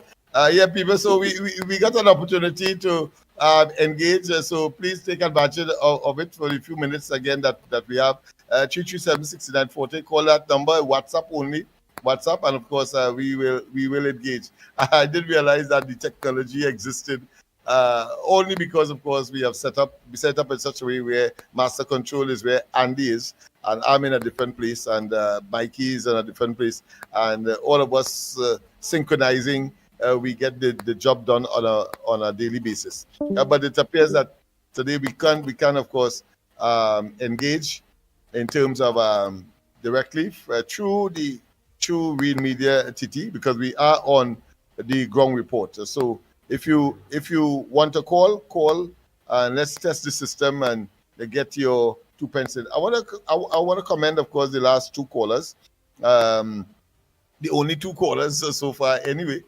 Until the very last one, the latter of the two, go to the top of the class, because clearly there seemed to be a sort of insatiable appetite by the Venezuelans to stir controversy with their what they consider to be lowly next door neighbors. They are huge and large in terms of land mass. They have a huge army, over 100,000 persons strong, they say. And they have this, of course, abundance of resources that could be converted into wealth. The only problem is that they have been unable to find a mechanism that will make their potential a reality because of the what I consider fragmentation or the antagonism within and the attempt by a few to dominate the majority, and that in itself, for those who appreciate the concept of democracy, will not countenance or have resisted up to today. So therefore, whilst Maduro may claim to be president, and while people like Rowley and they may see them as president, the fact of the matter is that they are living in a state of trepidation. Their existence as to the leadership role that they are playing is extremely questionable and will not, and has always. You have to call WhatsApp. The person who's calling there, see the calling. Let me take it simple. I will just put it by the mic. We have to improvise today. Pleasant, good morning, Miss Woodbrook. Hi, good morning, Lennox. Yes, good morning to you. Yes. To keep the program going. Yes, Only ma'am. thing, the volume is very low. Volume? But All right. Yeah, the volume is All right, very low. Okay, Yeah. But, you know, we have so many interesting topics this morning that we wanted to vent about. Yeah, boy. Lennox, but, you know, this was this. Lennox, I was looking at the news last night. Uh-huh. I was so upset when I saw these nurses threatening the Minister of Finance for their back pay and saying that they would not be coming to work from the 23rd to the 31st of December, and let the Minister of Finance and his staff go to the hospital to see about the patients. Lennox, this was so disrespectful and so heartless for people who are supposed to be nurses. Lennox, everybody want their money, right? Everybody need money. We cannot live without money, and that is a fact. So I am not disputing the fact that these people need the money. But the thing about it, Lennox, these same people worked they were nurses for the past 10 years. They never once stood up with the state and all of them. They never once stood up and tell the government that they are supplying an essential service and they should be paid properly and they want the money. They kept quiet for 10 years, right? So why it is all you want to bully a government that in power you want all your back in now, right? All the thing give all you. Look at COVID. COVID was a serious time when all you put all your life at risk, right? In the thing, you all your biscuit, that was all your reward. You never give all your bonus. You never give all your extra cents. One tin of biscuit and all your smile with all your these people pay them and take it. All you never stood up for what you all should have gotten then. You understand? But now all you want to be bullying this government and want to know your what? Yes, are you going to get all your money? How the hell you will expect money to be prepared and to organize in 8 months before Christmas? Look how much Christmas is all you have with Rowley. What all you get? Nothing, and all you spend Christmas. So why now it's so urgent? Everybody want the money for Christmas. All of you want money for Christmas. And you have to understand what has to be done and what cannot be done. You understand? So then I am hoping that the minister and this government don't be like no marshmallow government. Rowley used to be like a bully and tell them if all you get the money or you lose your work. And they afraid they used to keep quiet. But they feel this government is a soft government, they can walk over them.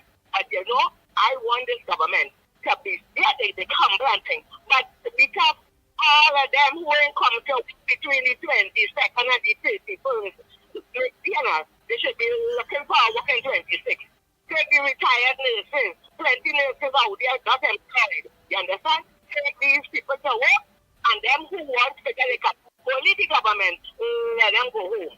Or let them go Venezuela. They don't say me I belong to Venezuela. You understand? You have to be serious. Put your foot down and let these people know they can't bully this government into nothing. Because you know why? They did not do it for 10 years with the PNM. Just don't do it now. Don't do it now. You understand? Yes. Everybody is going to get what they have to get, but it takes time. You understand? Everybody. Another one saying, if it wasn't for the SOE, another one of them unions, they would have gone protest. Or you feel somebody afraid all you? Or you feel you could bully this government and you really didn't bully Rowley? Well, let me tell all you this now. We're fixing this place. And everybody has to have respect. You understand? So, Lennox, you are doing a good job. I appreciate the fact that you could be there to hold on to the program. And, you know, the callers, you know, we always under our ground report. Yes. Have a blessed weekend. Yes. And let us keep on standing for what is right. And let me tell you, who vex the vex. Because, Lennox, what is right is right, and what is wrong is wrong. Everybody going to get the money, but they cannot get the money in 8 months. I wish I had some to get myself for Christmas. But, I mean to say, nothing coming, but Christmas will be Christmas. Thank God for life. Yes, okay, darling, you have a good day. Yes, my dear. And, you know, I can't help but be amazed with the level of dedication and commitment and creativity. Here it is, of course, I thought I would have had to talk right through until 9 o'clock, but here it is, half an hour, but you see how many people are starting. And two very crucial issues. The question of course, the invasion of Trinidad and Tobago, or the assertion that, of course, Trinidad belongs to Venezuela. And then, of course, the question of the nurses. Let me say quickly, which is addressing the former, which is, of course, is that of that claim.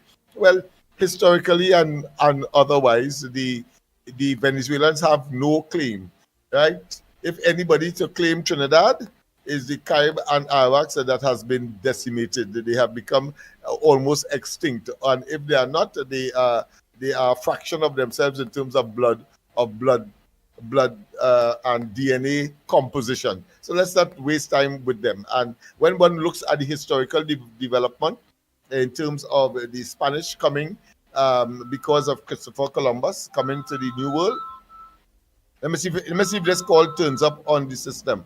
Otherwise, I'll have to again use the so it's not coming there. All right. So let me use the handset and put it at the mic. President, good morning. Welcome to the Ground Report. A pleasant good morning, Mr. Lennox. Yes. Good morning. All on the live stream. This is Ann Brown here. Hi. I am calling to endorse Ms. Woodbrook's statement. Okay. Nobody is going to bully our government into anything. Right. These nurses been working 34 patients to one nurse. I never hear them complain. Okay? They never face the government and protest for anything. Right. They had their colas, they had everything to get, not one word. And we are saying this morning, no to bullying to our finance minister, Dr. Devindranath Thakur. Yes, you're going to get your money, but everything takes time. Everything takes time. Have a blessed day, Mr. Lennox. Same to you, my dear. Same to you. Thanks for calling. So we have found a way to, of course, accommodate the callers. Trust that as much would take advantage of that small window in terms of time and opportunity, but do so. Yes, indeed, of course, those two items miss me.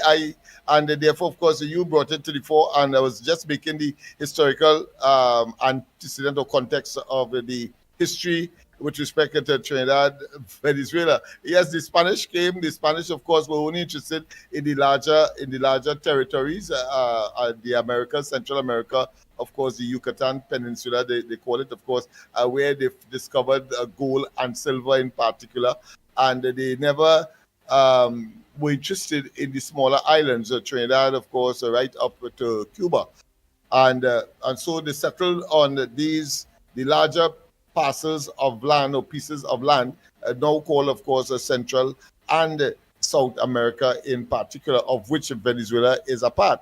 That is the historical context. In other words, they would have met the original people here, the Aborigines, the what is called today the first people, and Trinidad and Tobago. Well, of course, there was a concept at the time to get the British and the Dutch first, then the French, and then the British came into the New World as well as a European country, and they formed that concept because the Pope was ruling at the time. Those of you who know your West Indian history, the Pope was ruling at the time, and he divided the New World into two, between Portugal and Spain, because they were the two powers in Europe at the time, through a treaty called the Treaty of Tordesillas. Tordesillas, yes.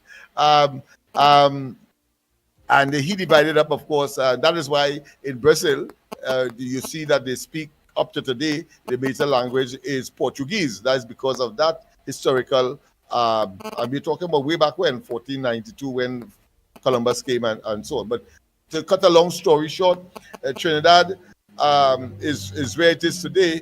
So no Spanish descendant could claim Trinidad, first and foremost. Any descendant has to be, of course, those those nations, those Aborigines that would have been wiped out, right? But of course, the British came using, of course, the concept of there can be no possession without occupation. That was the concept they used at the time. And then, of course, they disassociated themselves with the Pope as well. And then, thus, of course, you would have had what is called the English Catholic now, and gave, of course, the politicians there, the kings and the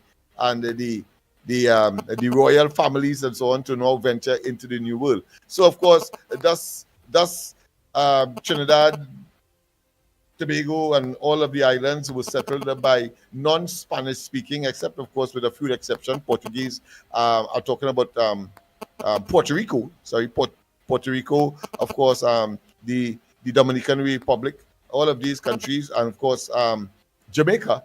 Why am I saying Jamaica?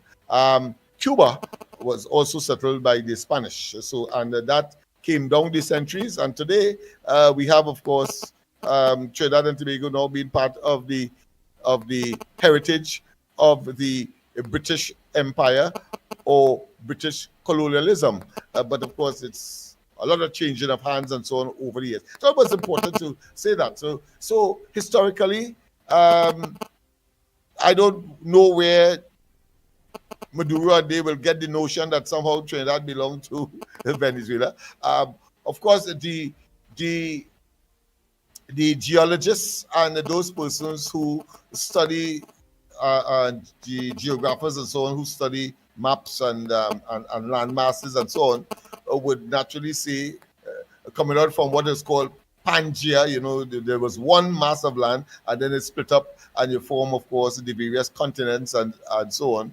Well, at one time, it was Trinidad, from when you look at the geography and the geology, where you would see that it was once joined to that part of Venezuela that juts into the beginnings of the northern range from the west in Trinidad. But the people occupation and the governance and the evolution of the societies totally different. And it's on that basis that we form what is called, and we have developed what is called sovereignty. We call places countries, we call places domains, we call places citizenship, and all of that came as a consequence. So there is no basis whatsoever for Venezuela to be making that claim at this time. I suppose it is pure political bantering as far as I'm concerned. bantering always means that it's just talk because you have a hole in your face. So leave it there. But with respect, of course, to the teachers, sorry, why am I saying that? But with respect to the nurses, I want to say that first and foremost, the nurses are prohibited from protest. They are part of what is called that special group of workers that can't protest. So let's get that clear. They are part of what is called the essential services. So the threat is veiled threat. But the fact that they have the audacity, whether they're trade union representative or not, is at the hem of it or encouraging it, is irrelevant. The fact is that that is the law, that is the rule. But the other thing, of course, is obviously the elephant in the room is why? Well, negotiations took place between the PSA and the chief personnel officer. But the health sector has a unique relationship as far as workers are concerned. Yeah, unique. So when one expected that all public servants will benefit from the 10% agreement reached, the RHAs, which was of course part and parcel of a process to divide up the health sector into different parts called RHAs, regional health authorities. When that came to fruition, there were several options on the card, and one was to take your severance and then reapply and get back into the system. The other was that you can be transferred and still maintain your position as a civil servant, but working in the RHAs. And there's another category where the RHAs themselves would have, of course, recruited staffing. So there are three categories essentially there.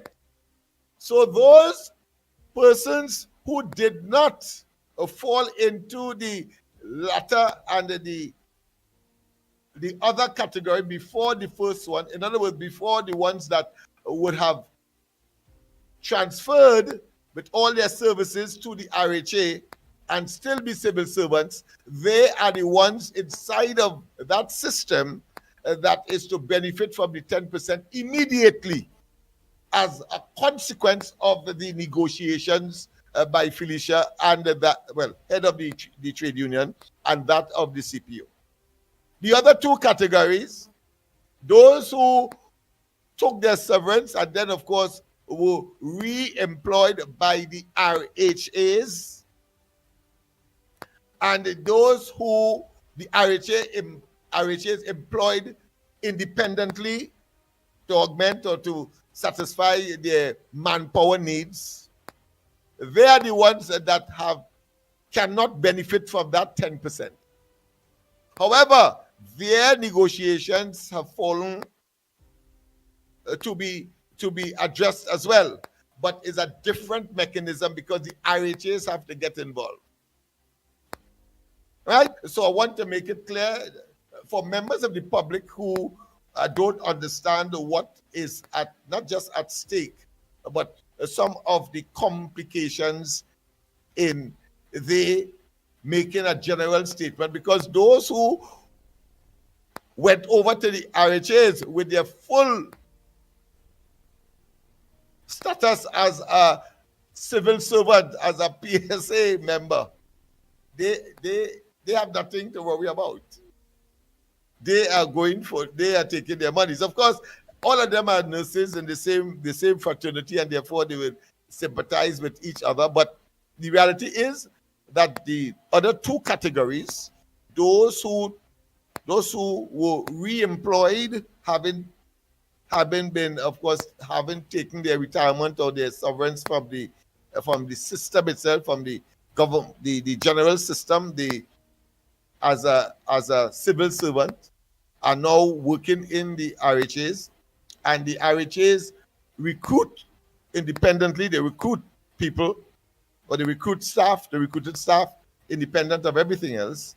They will not benefit from the 10%, one, and two, their negotiations, I think, would start, I think, subsequently, maybe next year. All right? So let's get the public to understand what is happening here.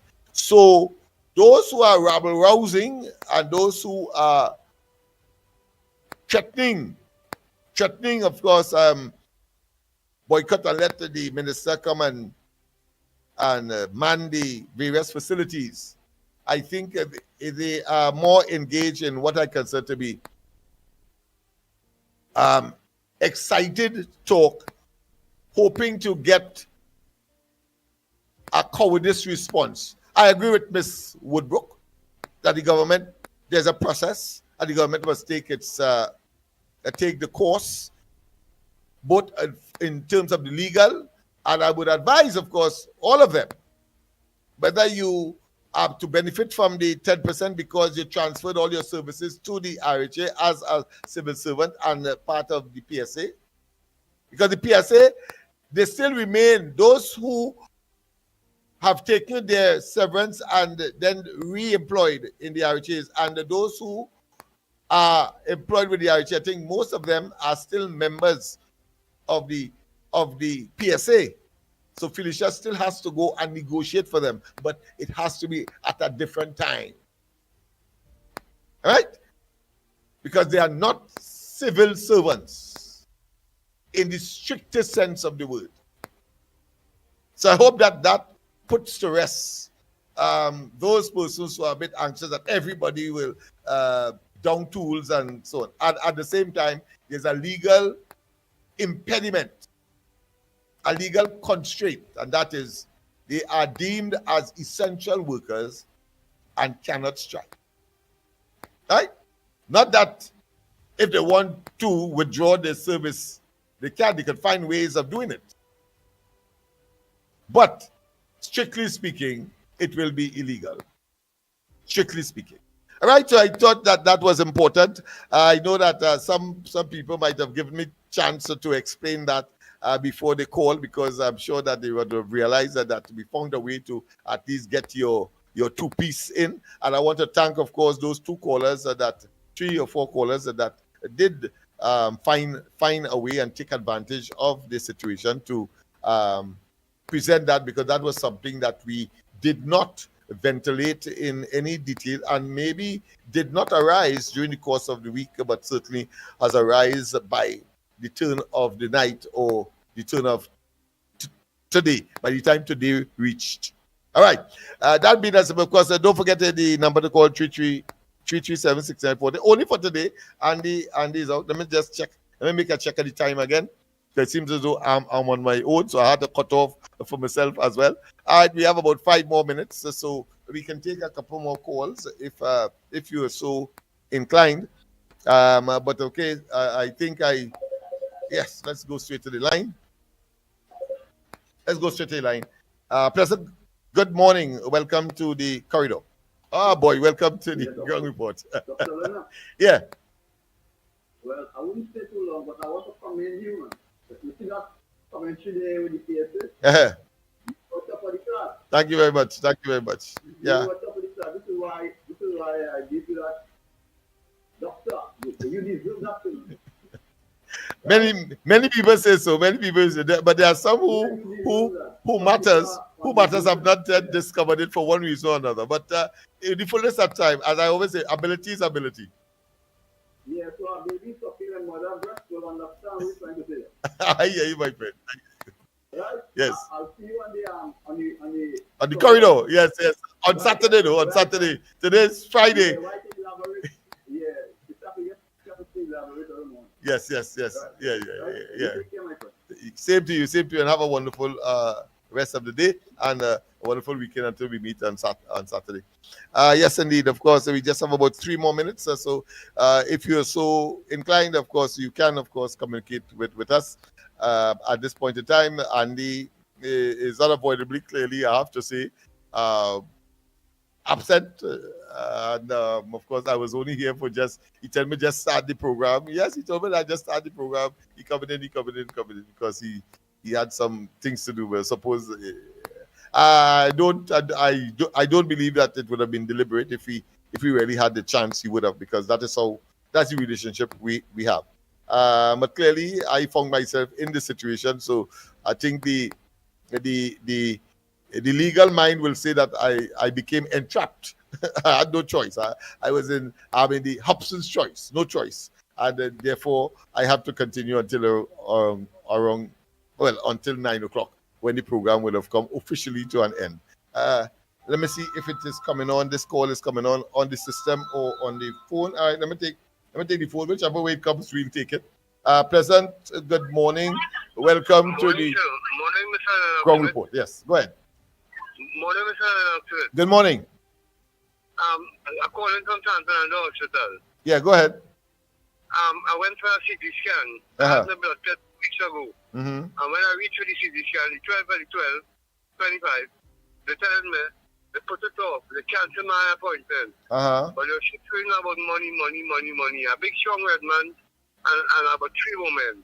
Can't take my money and talk about the patients had to suffer the consequences. Wow. And then call me up now and put off my appointment. I cancer. Oh, 6 shit. months now I waited for this appointment. When I get the appointment,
threatening my country and stating that Trinidad belongs to them. Yes. I want to send out a message for whoever is hearing.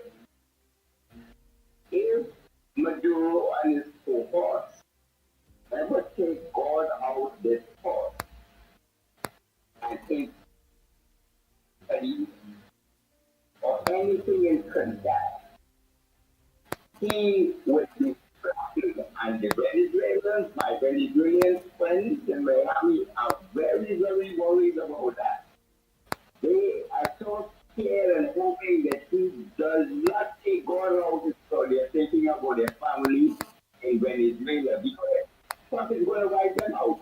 Trump is going to wipe out the whole of Venezuela. And China, they have no answer for the United States. Who Venezuela owns is probably part of the CNM. That's you. He owns that. So I just want to mention that. I appreciate that. Yeah. That's the only thing they can own. Something that is amorphous, that they can't touch, feel, and really has no value. The PNM, yeah. All we to go and dance for him like the one in Sylvester who got wiped out. Yes. And the person, those are the people that he own. He don't own Trinidad, you know? Yes. So I just wanted to mention that to you all. Anyway, tell Andy that I'll give him a call probably over the weekend. I'll call you to concerning that project that you spoke about. All right, Thank you very much. Thank you very much. Yes, thank you very much. So to you and my loving people and friends, God bless you all. And my uncle, he got our back. He got our back. All right. All right. Thank you very much. That brings us to the end of the program, people. It was wonderful doing it, and of course, we discovered certain things that you could, of course, make some calls from this side, so that when this happens, if it happens at all, but I think it would hardly have an opportunity so to do, because when we go to 91.1 Talk City, we will be physically there together. We look in a particular way, the set and all of that. Right, so we don't want to, of course, discontinue the very professional look that we normally would engage, and therefore attract your attention because of that being a minor part, apart from the content and the nature and level of the discussions that we would usually engage in. Of course, as I said, Andy was unable to be with us this morning. This is, yes, the ground report, yes, carried by yours truly. I want to say, of course, have a wonderful rest of the day. Have a wonderful weekend. We will see each other, of course, on Monday. Andy, Mikey, and myself, we like to say, even though Mikey has gone, of course, to, I would say, greener pastures, but certainly have taken on another dimension. Let me put it that way. You know, to see when people die, they're in a different dimension. So I want to say he has not died, but he's in a different dimension. And of course, pretty soon we will be joining him there, not in our capacities as members of the board of that entity, but certainly as the persons who are delivering as part of the delivery mechanism of that entity, that media entity owned by the state. What again, of course, tonight, no corridor transformation. Of course, I'll be in my favorite watering hole, so to speak, Spargos, yes. And you have a wonderful rest of the day. Let me see if I can end with a little Christmassy. Now that I know that we probably could have it done, let me see if I could share with you some Christmassy material. Hopefully, make sure that is a soca parang, so we don't infringe any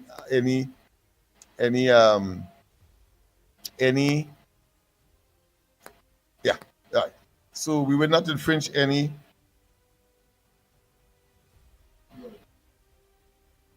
Yeah.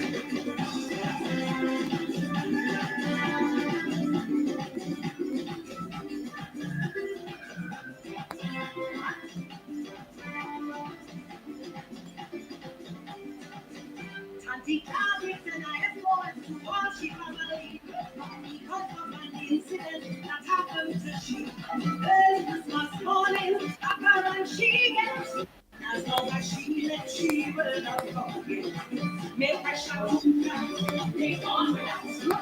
Make a new great, take on with us. Clutch on the water, take on with us. In a toilet paper, take on with us. I love fashion, I love the color, but I know where I want to see that color. I love color, I love the Yes, indeed, of course. You have a wonderful one. God bless. Bye-bye.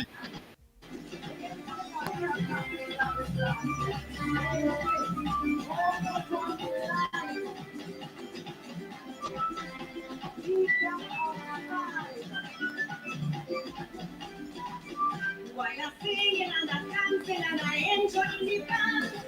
Them caranteros was knocking on a plan, looking around the house to see what it could take. It's already on our whole kind of make us spin, make on the